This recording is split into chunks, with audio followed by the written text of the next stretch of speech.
of mankind is to produce bodies for the spirit children of the gods. And one of the main functions of the gods is to produce more spirit children. Procreation is a central preoccupation of Mormonism. Anong purpose mo? Ay, pagparami. Sineryoso nila sa Genesis. Go and multiply. Talagang they took it to heart. The first public announcement of polygamy was in Utah in 1852, and there it also became a popular hobby. Ano hobby mo? Fishing. Ikaw, basketball. Ikaw, ano hobby mo? Huwag mo na ako magparami. Grabe, no? So, para silang mga rabbit. Dapat siguro mascot nila rabbit. No? Heaven and hell. Ito po. There are three categories of heaven. Celestial. Sa celestial kingdom, all who have been cleansed of their sin. Terrestrial. All who had clean lives, but did not accept the gospel on earth, but accepted the testimony of Jesus in the spirit world after they died. So sa lupa, nireject mo yung gospel, pero nung namatay ka, tinanggap mo yung gospel ni Jesus. So sa terrestrial kingdom ka lang. Kasi hindi ka tumanggap habang nabubuhay ka pa eh. Okay? Celestial kingdom, unclean people who have been punished for a time. Okay? And finally, the lowest kingdom, those who cannot be redeemed. All who are not Latter-day Saints and have received ordination from other churches. Ala, CSP.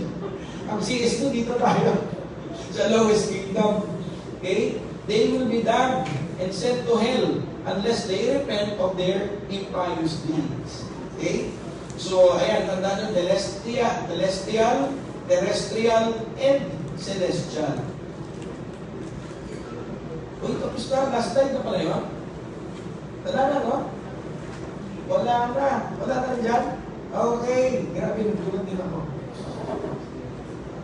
Yeah. Okay, so grabe. Natitindi, no? Ako nga, kahit pastor na ako, kahit ilang beses ko tinuturo, sa gugulo ng doctrines nila, yung iglesia, yung mod, ang hirap i-memorize lahat. Basta ngayon lang, right here, right now, masasabi natin, mali ang doctrines nila. Yun ang yun eh. Grabe, no? So parang, Lord, yun ang danger pag hindi talaga Bible lang ang sole authority. Dahil marami silang pinaghuhugutan ng teachings nila aside from the Bible, nandun yung tendency na makapagpasok ang demonyo ng kung ano-ano rin mga teachings. Kaya makikita natin ngayon as a born-again believer, the necessity of sharing the truth to them. Kawawa naman. Isipin mo, ang goal nila magparami ng magparami. Kasi baka mag-run na sword glass. Uy, dami ng spirito dito. Bilisan nyo. Diba? O pag sa lupa naman, yung dami nyo ng katawan. Kulang dito sa langit. Diba? So parang, saan galing yun? Ang tawag dito sa Bible, doctrines of demons. Mga doktrina na binigay at in-inject ng demonyo. Kasi isipin mo, parang tayo ngayon. Kumbaga kahit isipin mo hindi ka Christian, maaaring may mga ganun teaching. Parang, wow, far-fetched. Di ba napaka-far-fetched naman ito? Parang sobrang daig pa yung mga Greek mythology, daig pa yung kwento ng Harry Potter, ng Lord of the Rings, di ba? Pero makikita natin yung reality ng blindness. Na bakit maraming tao, mag-iisip ka lang alam mong maling-mali, pero ang daming nakakata.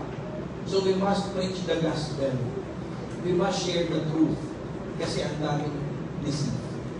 Okay? So may question and answer ba? Tingin ko, nalito na rin kayo. Okay. Kasi grabe, nakaka-overwhelm, di ba? Kung i-memorize mo lahat. So at least ito, na-present ko lang sa inyo, kayo mismo, you could have your own opinion about their teachings and doctrine. So ang importante na ngayon, we must know the truth. Pag alam mo yung truth, madaling i-refute ang mali. Okay? So siguro wala na tayong Q&A. Pa-Oscar ka ko. Pero kapatid, 2 sessions to go! Okay, tapos graduation na. So, ano na lang, church history, tapos yung isang session ay prayer shield and praise and worship. So, medyo madali na yun. Okay? So, sige, tayo lahat. Let's thank the Lord in prayer. Hallelujah. Thank you. Lord, right now we thank you, Lord, for giving us, Lord, additional knowledge how to deal with cults. And Lord, to think ito po ay 3 major cults po pala. Wala pa yung mga ibang cults like Jesus Miracle Crusade, yung Oneness, Lord, yung mga Seventh-day Adventists. Lord, napakarami pa. But Lord, help us, Lord, just to know the truth. To know the truth of your word. So that when we encounter false teachings, dahil alam namin yung truth, alam agad namin na layuan ito kung hindi man ay i-share sa kanila, Lord, yung tama. Lord, have mercy on these people who are deceived by the enemy. Lord, na grabing mga teachings na they believe that the Holy Spirit is not real, is just a force or a power, that Jesus is not divine, is only in person, a human.